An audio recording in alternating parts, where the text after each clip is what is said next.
Works? Okay. Another thing is, people who need covers can find some new ones over there. A third thing I wanted to say I appreciate about today is I find that there's many generations here today. And that's always a great pleasure for me to see there are people of some of the old fighters and some of those that are discovering the field and will bring ideas I have never even thought of in the future to our field. So that's a very pleasant, general thing I can see here. I also discovered that I've brought much too much material for today. So I'll tell you what we're going to skip, but we're going to skip a few things so we can stay with the most important stuff I brought with me. So the first thing I'm going to skip, although it's interesting, is that all these you have all those slides anyway in your bag, so you can look through them in peace. All I've jumped, you can see what it is. The first thing I'll jump is a whole reference to what I call organismic psychology.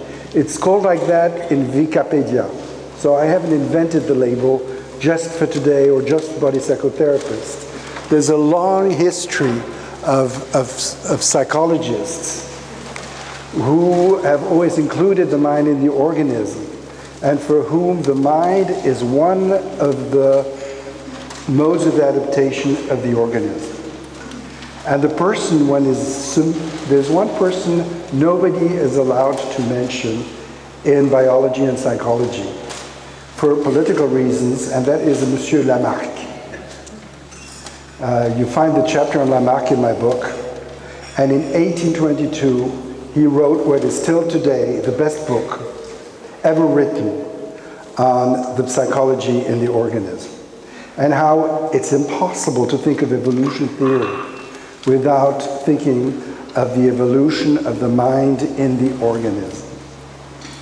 And I strongly recommend you read my small chapter, it's 5 pages, if you have the book on Lamarck, because it's the one forgotten person.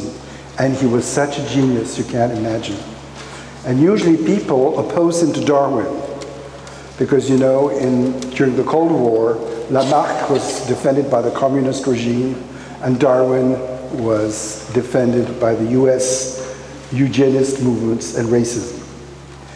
Actually, Darwin was not a racist at all. B, he had no fixed theory. If you read a biography of him, you'll see that.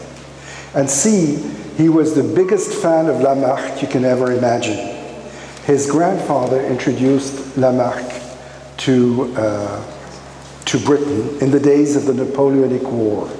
So Lamarck was Napoleon. He was like, the son of Hitler for the English people. And since then there was, but for Darwin, Lamarck, until the end of his day, was a total Bible. So you can reread him. And you'll see that from Lamarck to today, you have all these names that work with the assumption that the mind is part of the organism. And I would say body psychotherapy in that movement of thinking is the therapy who has found expertise to work on that. If you want a therapy that really works on the mind in the organism, then just look for body psychotherapists. So this I wanted to develop, but I won't. This we done.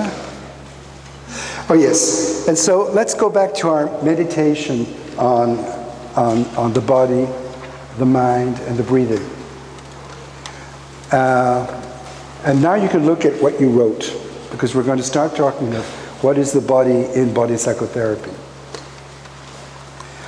So the part of the exercise which is on awareness, I suppose none of us will agree on what awareness is, but each one of you knows what he thinks or she thinks awareness is.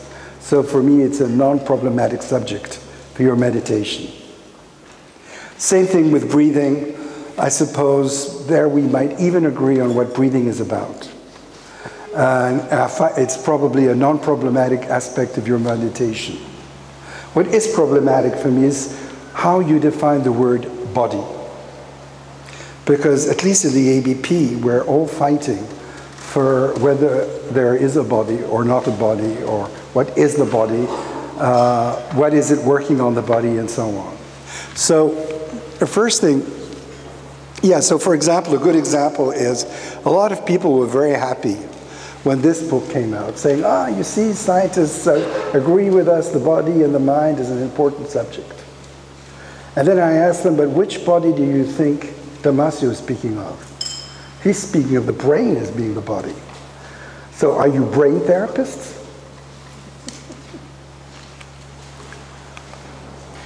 So actually, if you look at here, the body can be many, many things just in the language. As you know, physics, Galileo's physics, is you're working on the dynamics of the body who interact like billiard balls, you know? And you can predict the way billiard balls, okay. And then you have the body as an organism. That was Lamarck's thing. He said he was doing a theory of evolution of the bodies.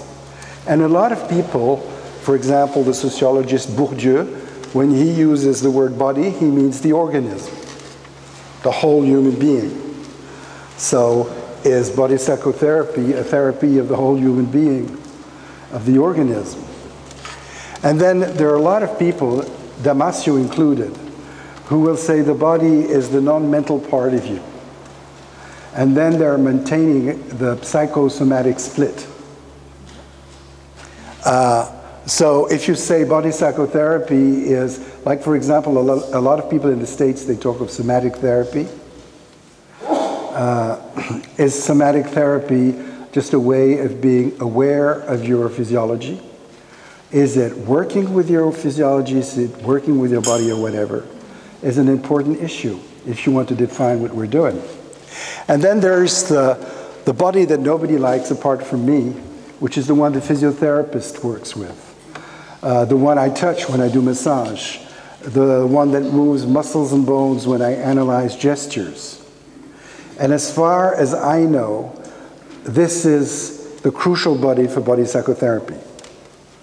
Most body psychotherapists will use all the meanings of the word body in an unexplicit way, because usually they're not even aware that there's all these meanings. A lot of body psychotherapists, as you know, don't have such a good academic training. But even among the more psychological ones of you, very few people I notice from my psychology friends, even very good researchers, even think that the body can have so many different meanings. And therefore, they're never explicit on what is the body in their talking, in their theories, and in their methods. I've summarized that very simply as the body can be a galaxy, like for Galileo and Newton, and it can be just your bones and muscles. So and there are a lot of people who feel disgusted. If I talk of the body as anatomy, I have here, you can look at it, an article by Michael Soth, who's a famous body psychotherapist in England, saying in a disgusted way, oh, the objective body, you know, they're killing the humanity of the body. As if it was so bad to think that the body also has mechanics. Or we're just reducing things to biology. Michael, you're being reductionist. As if the body was not allowed to exist in psychology.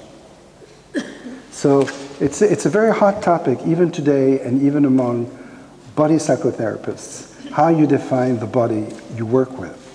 When I published my book, The Flesh and the Soul, subtitle was The Body We Work With. I had, to my great amazement, articles from very close colleagues, like an article of Gustl Marlock and Halko Weiss. They were just summarizing embodiment in Cahoot's theory of narcissism. Not a single word about muscles, bones, skin, interpersonal distance, or things like that. It was just embodiment, you know, as a philosophical concept. If all we needed was that sort of embodiment as the one that Damasio and Cahoot was talking of, we wouldn't need to meet about body psychotherapy. All the other therapies do that anyway.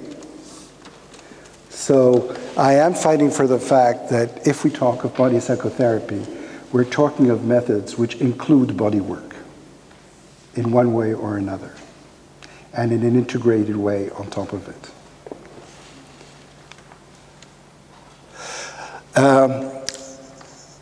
A very interesting book on that is a very old one by Marcel Mauss, who is an ethnologist. And he wrote a very famous article that is often discussed. It was sent to me by some of my highly experimental scientific colleagues saying, Michael, I just read that article by Marcel Mauss. I'm sure you don't know it. Maybe you, body psychotherapist, should know it. It so happened I've been working with it for 40 years, but yes, of course. But it's a very important one, so it's still very, very, very much read. And, well, no. Let's try and face the camera and look at that. So, body techniques are the ways in which, from society to society, men know how to use their bodies. So, Mauss notices that people don't walk, swim, and run, or don't, how do you say that in English? You know, when you have kids, babies. I've got a, huh? No, when you're just having your baby as a woman. Giving birth. Giving birth, yeah, sorry, I had those. So giving birth techniques vary. I remember once with Eva Reich, I had to translate her, and she was explaining all the ways of giving birth in the world. In a nurse school, 3/4 of the people were women, and I was teaching them baby massage in those days. So they knew me well, and I had to mimic for Eva Boyce and all the postures used by women all around the world. But the variety is tremendous. So this is what Marcel Mauss is defining as body techniques. And of course they also includes massage and sports techniques and things like that. And then he starts analyzing. For example, if I train in sports, I don't only move my arms. I use a variety of techniques to move my arms. And I use techniques to coordinate my arms with my breathing. And also, I have a coach who wants me to have the correct mental attitude. I must be able to train for the whole day. And finally, what he discovers is this just working on the body means already a whole organismic coordination and a cultural coordination. So you can't just say body work is only the body. Body work is by definition a way of coordinating body movements with a type of knowledge about movement, with a type of motivation that makes you as much as possible himself, okay, and so on. So when we talk of the body in body psychotherapy, even if we use that very minimal sense, we're talking of a body that is necessarily integrated in the organism and cultural customs. We're also talking of something where we differentiate, for example, psychotherapy from body techniques, is that if you learn sports, you want a certain type of motivation that is good for the runner. You want a certain form of hunger and sexual behavior that is good for the runner. You're reducing all the other dimensions of the organism and of your reality to the requirements of a given dimension of the organism. If you do psychotherapy, very often the body is only required to fit your psychological needs. Does my body express my emotions or not? Does it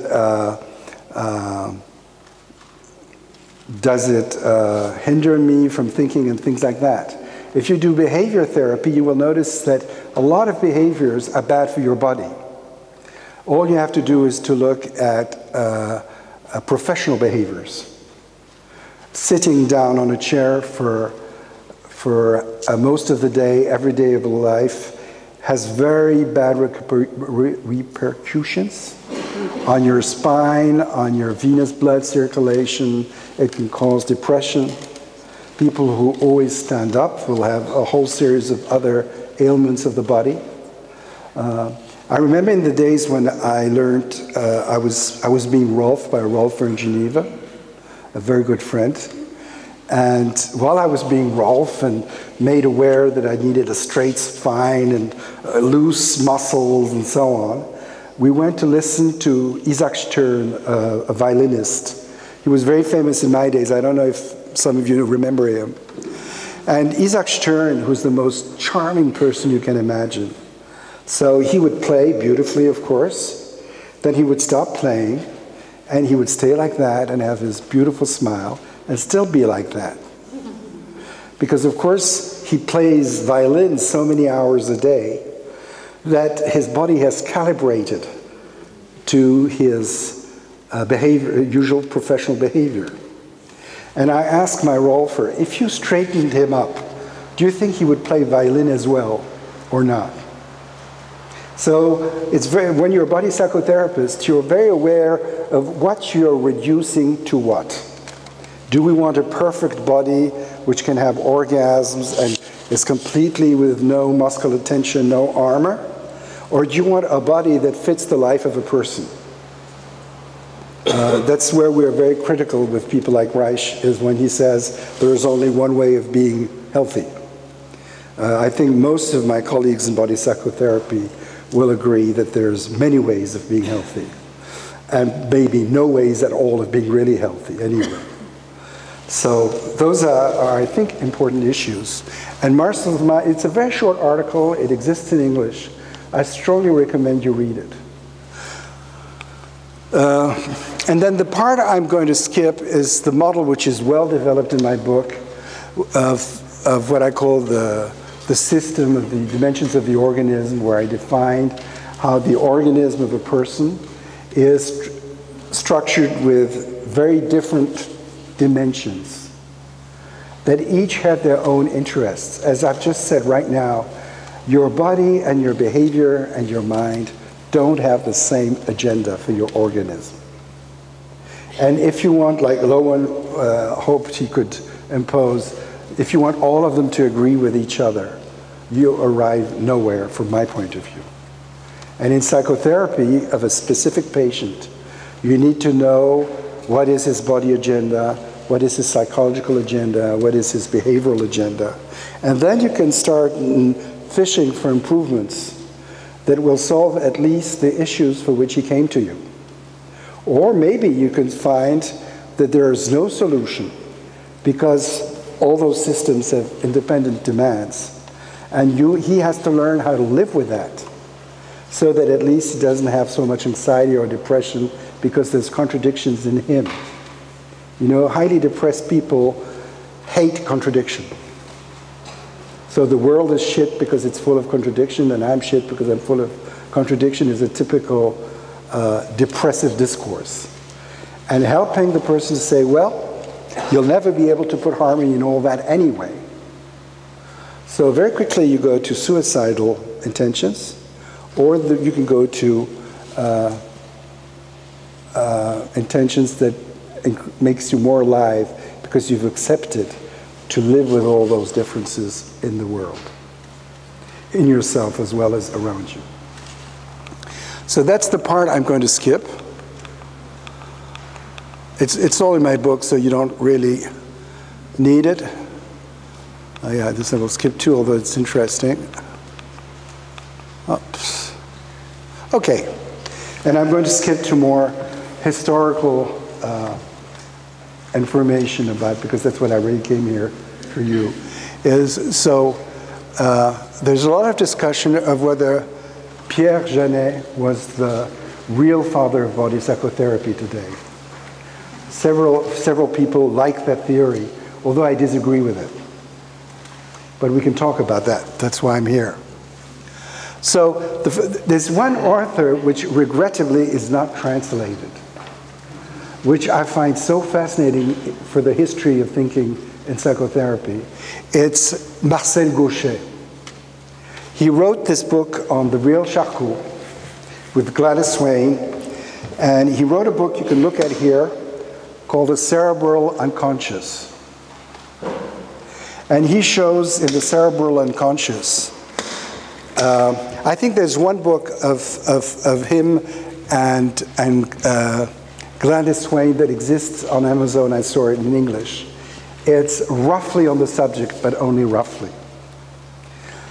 But it can give you a foretaste of what I find irreplaceable books. You know, you have some of those wonderful books which aren't translated, like George Downing's original English version, which has never been published. And what he analyzes is how Charcot, step by step, tried to differentiate epilepsy from hysteria. And there we go in what I was talking with one of you of, as scientific clinical research. This is science, clinical research, if you do it in the style of Charcot, which is that every observation is linked with models and theory. So at first you could say hysteria and epilepsy are the same. Basically, we're talking of those, you know, big movements, which I'll show in one moment, of hysterics. And those movements are roughly similar. And so it was thought at the beginning that there were just spinal reflexes which would sometimes randomly explode and create all those movements. Then you had to explain a clinical fact, which is, I'm talking of scientific case history. This is important for my definition of scientific research on body psychotherapy, is then you have to explain the fact that hysterics suddenly get cured while epileptics don't, at least not in those days. So they started looking more closely at the difference of symptoms. And today with video, you can clearly show, with video analysis, that the hysterical fit and the epileptic fits are not quite the same. But suddenly he saw that it wasn't only in the spine that you could explain the difference, you had to look at the brain. And 20 years later, it took him 30 years to do that exploration, he started using hypnosis because he sort of suggested that maybe with hysterics, it's not only a brain problem, it's maybe also a psychological problem. And slowly the neurologists, according to Gaucher, are discovering from a down-to-top procedure that psychological causes really exist. And then they find that a lot of hysterics had a traumatic experience. Not at all sexual traumatic. It can be a work problem, it can be hit by a car. It's much closer to the PTSD cases. And so he started saying, hey, we have to accept psychological causes in neurology. And he started playing with the idea that maybe the mind can sometimes excite that part of the nervous system which creates epileptic fits. And that's the time when Freud and Janet were working with Charcot. That's why I'm trying to put you in a frame, historical frame, where body and mind are very closely related. But for me, it's not body psychotherapy, because the mind doesn't really have a status yet. Freud is the first one who says, let's really work on the mind. In this sense, Janet for me is not the first body psychotherapist, because he said, let's include the mind in neurological healing. But he never really said the mind is an issue. And Charcot more or less died at that period. And let's go into some more details about that, because I think there are important connections there. Okay, so here you have the difference between hysterical and epileptic crisis as they were determined by video analysis. One of the main differences is possible meaning of hysterical movements, while impossible meaning to epileptic crisis. That is, with hysterical crisis, there was something to do with pelvic movement, which could make you think of orgasm. By the way, with Charcot, it's important to specify there are male and female hysterics. There's nothing specifically sexual about hysteria in Charcot's work. There's also like lateral movements. Well, maybe she's saying no and having sexual things at the same time. You could attribute meanings. With a purely epileptic fit, you just don't manage to attribute anything. There's nothing can be projected upon that Rorschach test, if you want. So this is what I meant by differences. Now, let's look at this model, because I find it very interesting.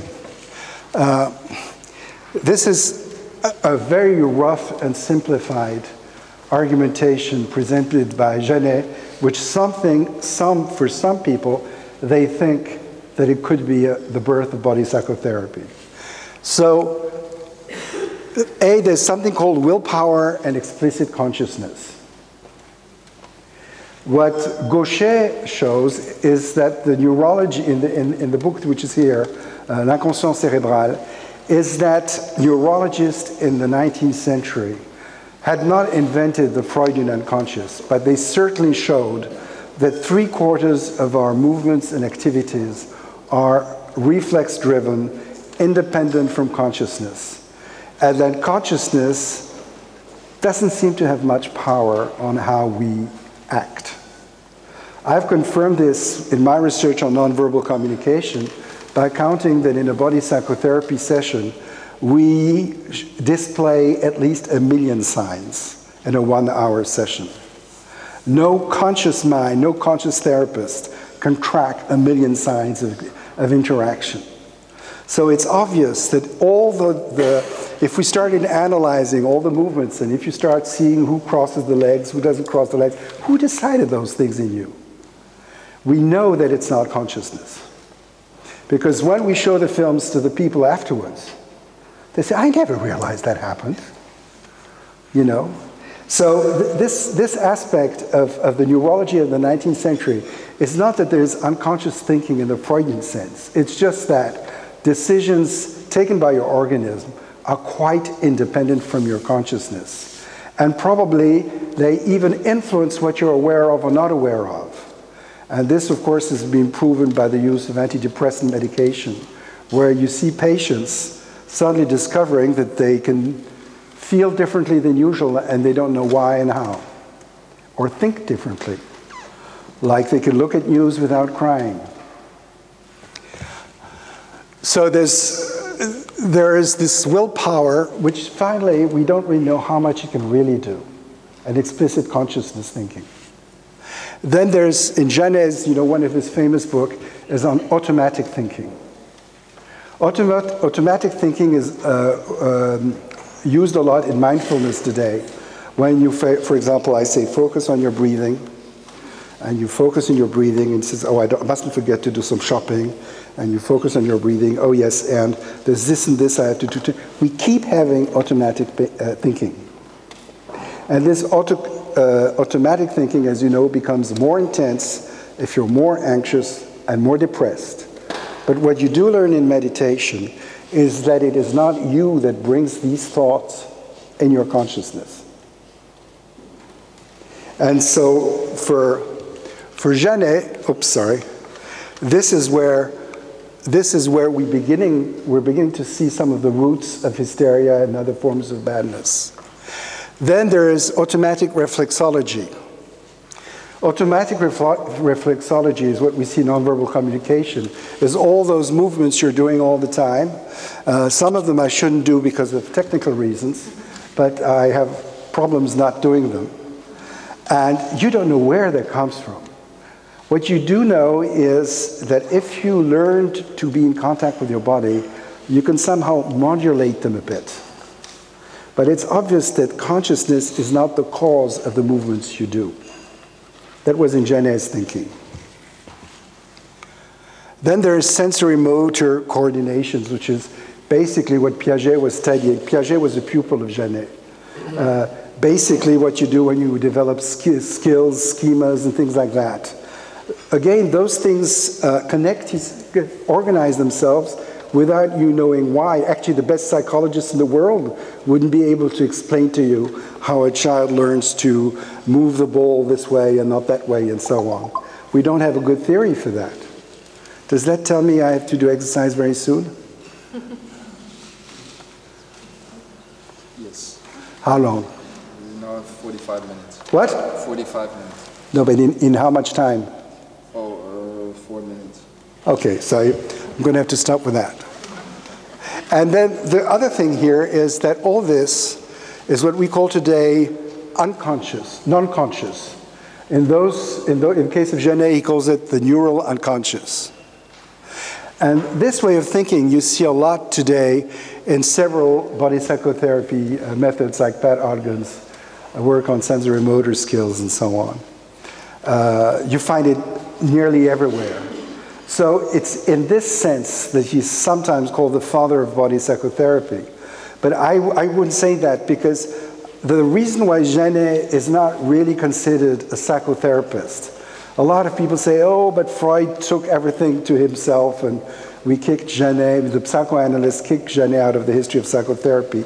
But Genet included psychological methods in general psychiatrical multimodal treatments, but he never really fought for a work on the mind.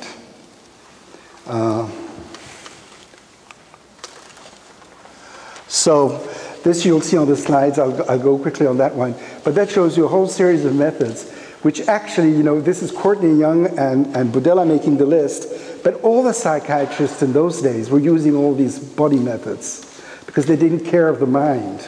So that's my point. Those were, you know, they were used on Darwin when he was depressed and so on.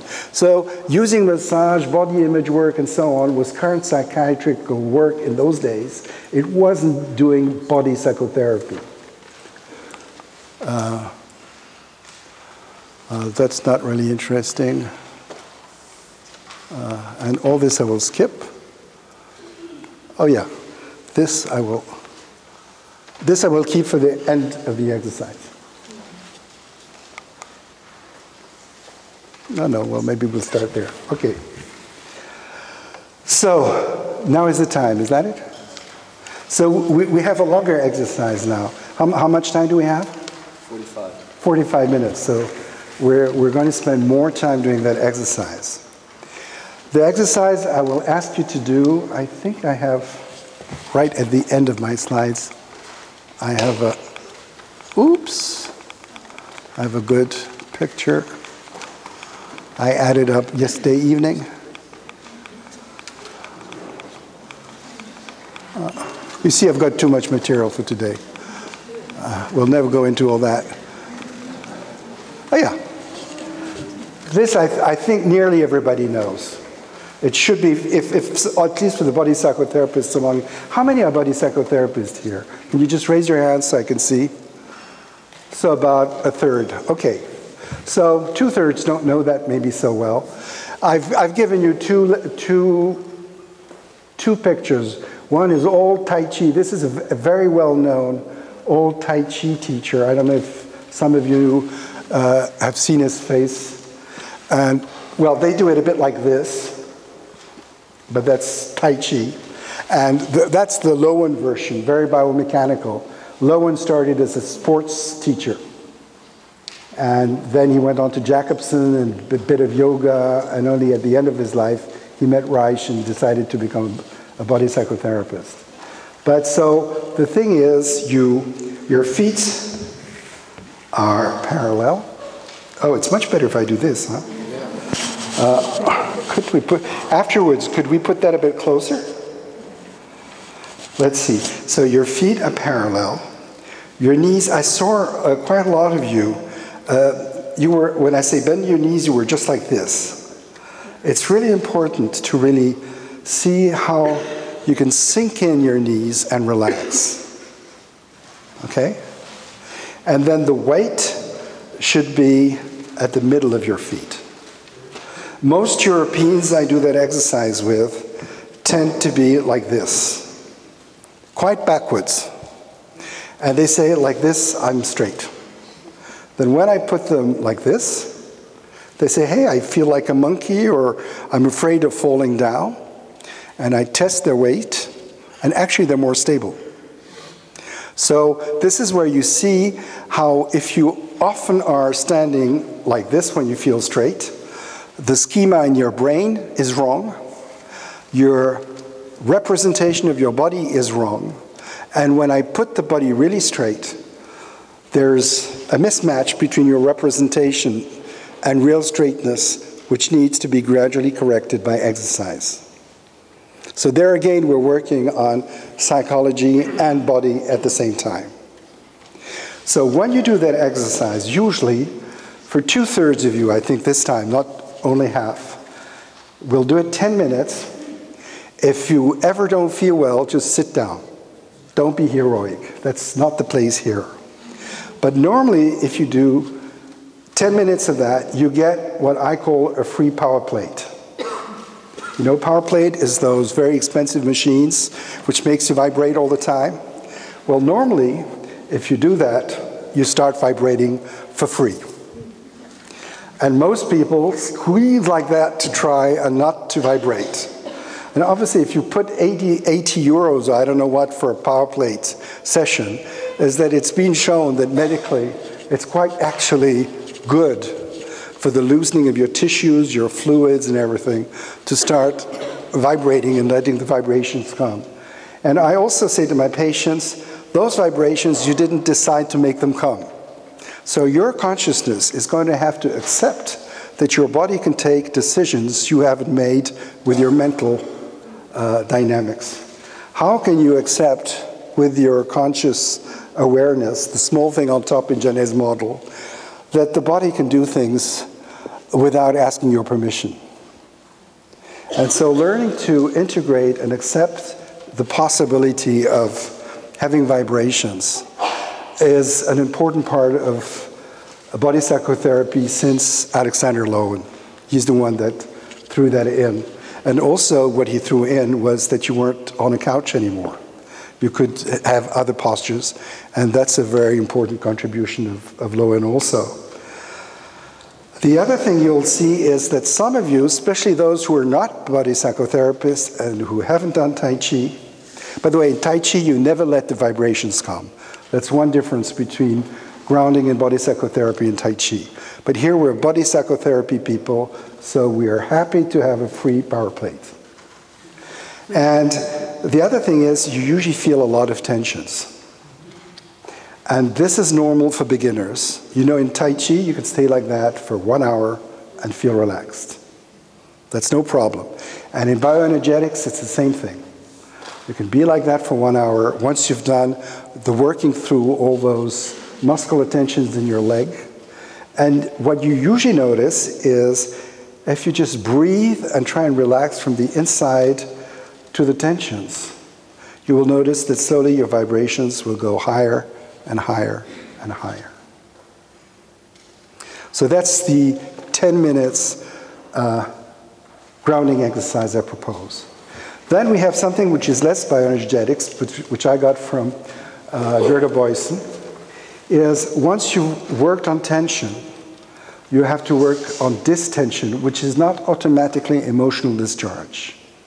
It's just relaxing and allowing the venous blood to take out all the shit that your activity has created in your muscles and feel the sensations in your body that come with that releasing phase. So you work with tension and discharge, which is a classical Reichian model. So what I ask you is that you do that exercise with a chair close to you. And either before the 10 minutes or after the 10 minutes, the only thing I ask you to do is sit comfortably and feel. And that will also last 10 minutes. You need, the feeling part is nearly as important as the active part. I've realized, you know, working on the orgasm, that a lot of people are mostly afraid of what happens after you had orgasm. For example, there can be very close intimacy. And then the risk, of course, is that you fall in love, which for some people is fine, but for other people is complicated. So a lot of people actually sabotage the after-orgasm moment by suddenly taking a shower, eating something, taking Coke, describing your whole life from birth onwards to your new lover. I mean, there's a whole series of rituals that people invent to cut the deflux phase of any, I would say, Reichen exercise. So here I want you to experience how there's the nice active part of grounding, but then just letting it down, let the energy go down to your feet and in the ground. Is how do you experience that part? So that's 20 minutes. And then you have 25 minutes for making, 4 to 5 people groups and talk about whatever you need to talk about. If sometimes with that work, I'm now going closer to what I would call emotional provocative work. If ever one of you doesn't feel well and cannot deal with it with its small group, are there other people but me who they can come to? You told me I'd have 3 or 4 people who could help. So please stand up, the people who could help, who are available. Okay, there's somebody here, somebody here. So those people are available if you really feel there's something you have to work through. But normally, of course, if you have something very deep, that you just go to a psychotherapist. But I hope it won't be too provocative, but one never knows. So let's start like that. Yeah. We only help afterwards. We can do the practice. Yes, of course. But I'm allowed to wake you out of your practice if there is heavy need. That's good. Okay. Because I've done the path work from Jean-Baptiste, so I know. So you know that by heart. Yeah, I know this. Yes. So you know the Valido I talk about, he worked with Pierrakos too. Yeah, the one who did the research. No, but Valido, I talked about, you know him? No. He worked a lot with Pierrakos. Okay. I was John and Eva Pierrakos, the medium she was in America. So, now please, have a chair next to you already now. Please move the chairs so that you can directly sit after you finish the exercise.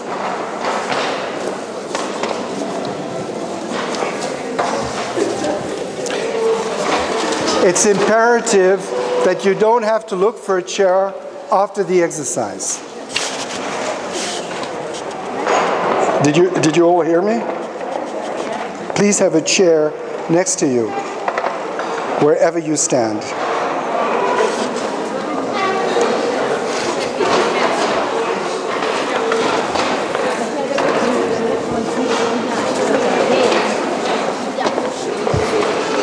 Is that what you were expecting a bit?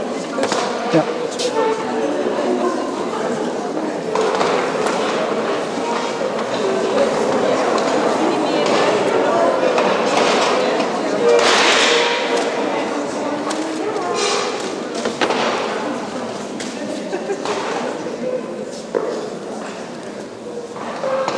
So you could all put your feet parallel, as wide as your shoulders.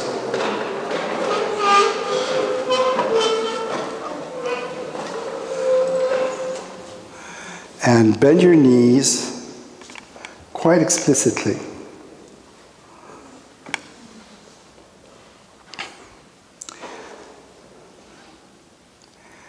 And see if your weight is on the middle of the feet, not on the back of the feet.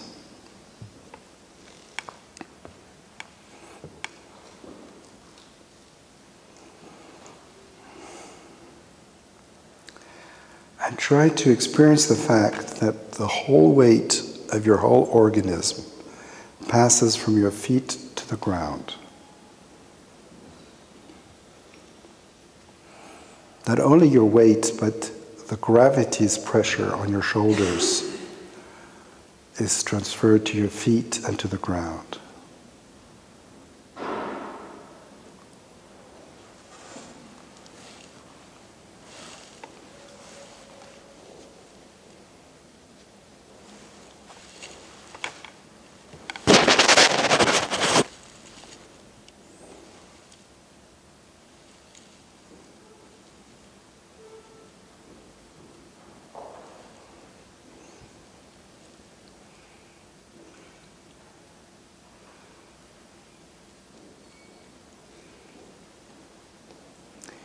And the vibrations should come as a surprise. You don't try and create vibrations.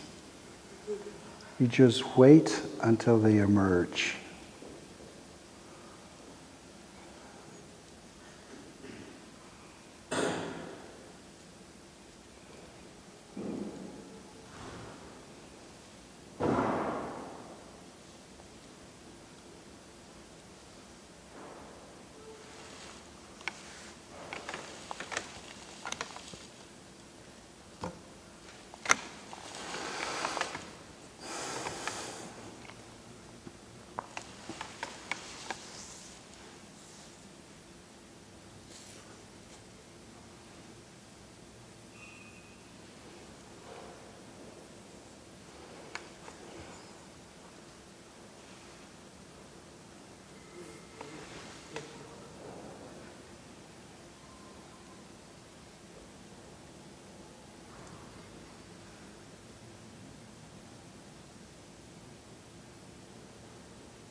And please check your breathing is free. Chest and belly can breathe.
Feel tensions in your muscles, try and relax them from the inside. You can imagine you're breathing through those muscles as if your nostrils are in your leg, for example.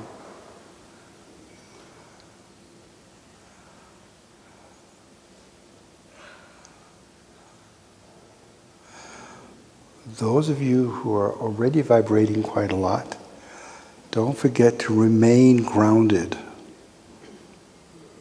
not to lose your grounding while you're vibrating. Never lose sight of your feet on the ground with your awareness.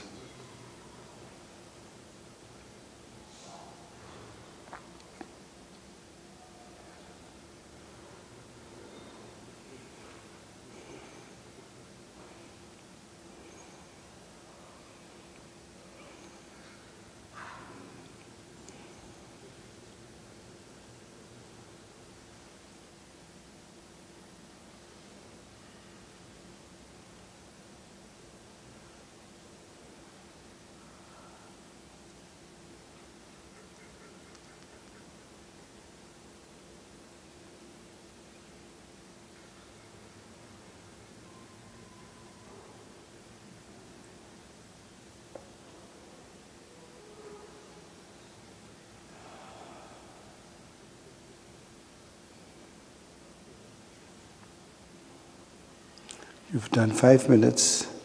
You have 5 more minutes.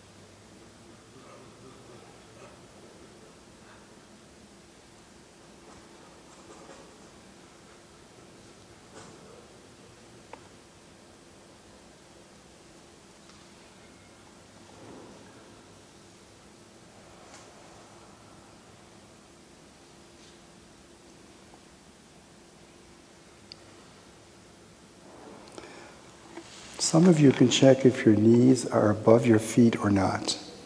If your knees are more inside, try and explore what happens if you try and have your knees on top of your feet.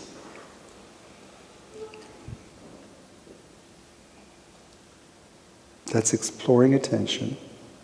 And at the same time, wherever you are right now, try and see if there are images in you that could be associated with how you feel your grounding.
So I told you that in every Reichian technique, there's always a phase of free movement at the end. But with grounding, there's a restriction to that. The legs and feet stay grounded, but you can explore voice or arm movements if you feel they need to come out. But the legs and feet remain grounded, they don't move. Only the top can do as ever it feels. Even if there's a strong emotion, try and keep it grounded. Keep it stably grounded.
And now you can sit down comfortably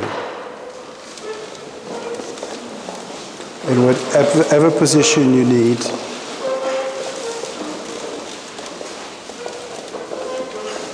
And feel everything that is happening in terms of body sensations, emotions, images, and breathing.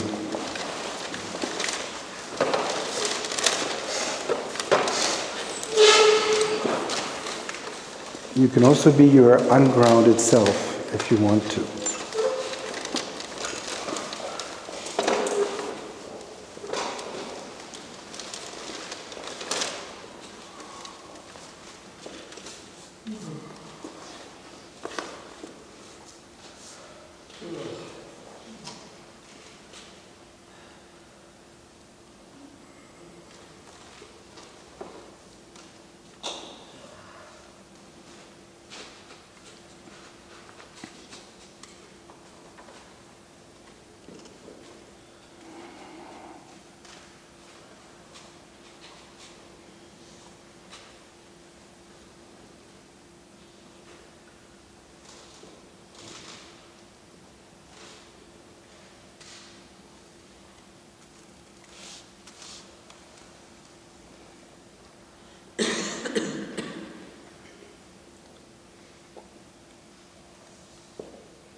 There's a difference between meditation and deflux work. Is you're not trying to meditate, you just feel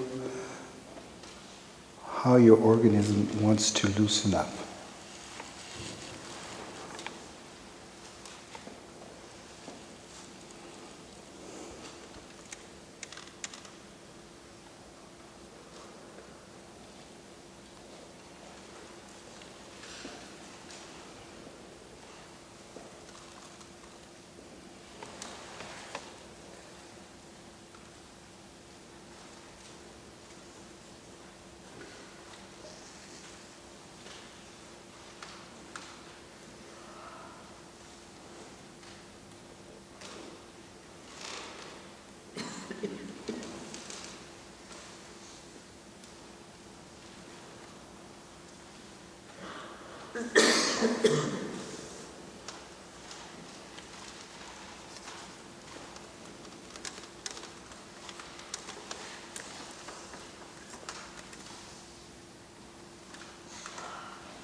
Sorry.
There's still 4 minutes left until the end of that exercise. And for those of you who are becoming impatient, try and see the difficulty of staying with deflex, with relaxed muscles and venous blood trying to clean them. And the images that come when you feel completely relaxed being with other psychologists. What does that imply for your emotions to be relaxed with colleagues?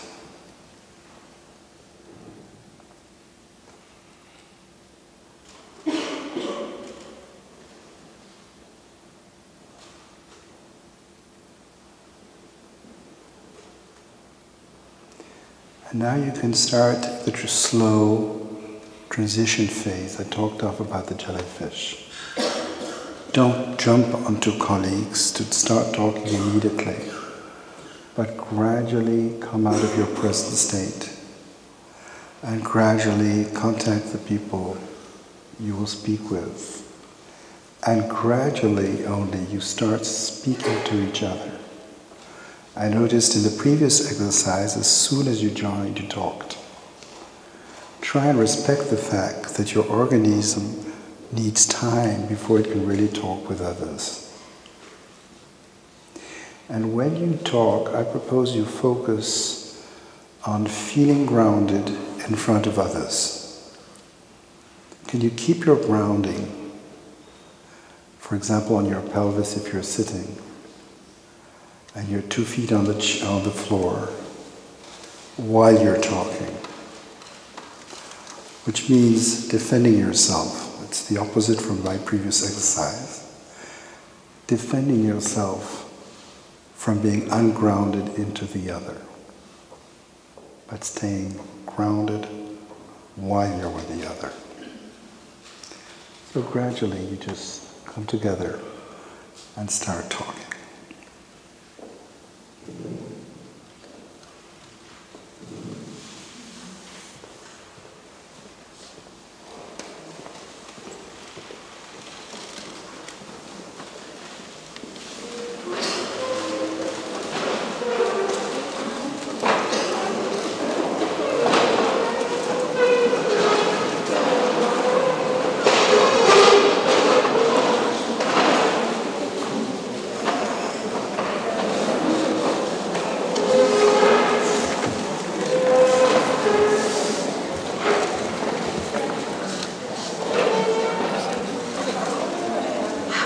Hi. And I see you.